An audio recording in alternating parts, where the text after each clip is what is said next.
premier onglet, c'est la bibliothèque. Alors, la bibliothèque, c'est bien simple. C'est votre bibliothèque actuelle. Tout votre classement d'actes est dans votre système de saisie. Quand on clique évidemment sur une famille, on a tous les actes qui sont contenus dans cette famille.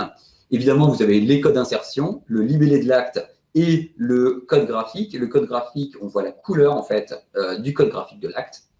Donc, évidemment, j'ai qu'à sélectionner mon acte, je sélectionne là-dedans et il s'insère. Donc, tout ça, c'est le classement habituel de vos actes de bibliothèque. On a également ensuite l'onglet Favoris. Alors, l'onglet Favoris, qu'est-ce que c'est? C'est bien ce que je disais tout à l'heure, c'est la possibilité de créer des plans de traitement type, donc une chaîne d'actes que vous pouvez en fait insérer d'un clic.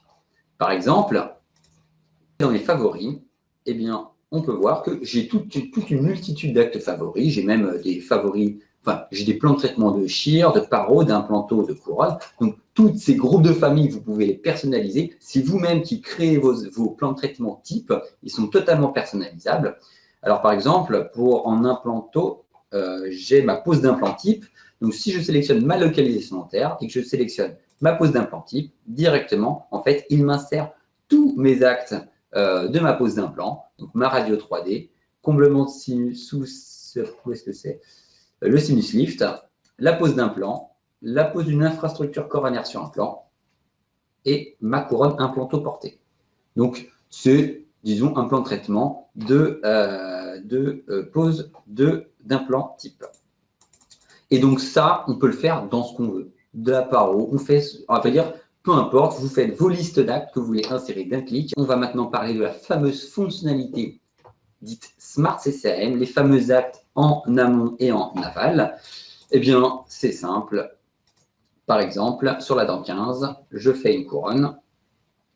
Je sélectionne ma couronne dentoportée. Mon logiciel, d'une façon automatique, il va me proposer des plans, enfin des actes que je peux faire en amont de mon acte de couronne.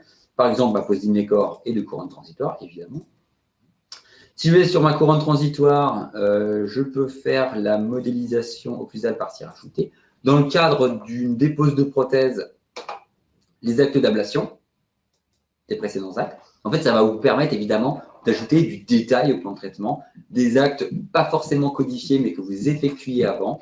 Mais votre logiciel vous les propose et vous permet, avec quelques raccourcis, de les coder très facilement dans un plan de traitement pour votre patient.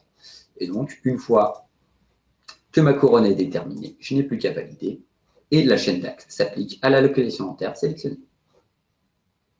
On va un petit peu parler également de cette section-là. Alors, la section du haut, elle vous permet également de sélectionner le schéma cible pour vos actes. Je m'explique. Vous avez un schéma actuel, initial, plan de traitement. Directement ici, vous allez pouvoir switcher entre les différents schémas. Ça vous permet également de savoir en permanence dans quel schéma vous êtes lorsque vous saisissez votre acte. Également, vous avez la possibilité, par exemple, là je fais un plan de traitement, mes actes ont un certain ordre. Si je le désire, je peux modifier tout ce qui est ordre des actes. Par exemple, mon acte d'exérèse, si je veux le remonter, eh bien, j'ai deux boutons ici qui me permettent de remonter mon acte dans la chaîne. Donc ça, c'est vraiment pour jouer sur l'ordre des actes lorsqu'ils seront insérés dans l'historique médical du patient.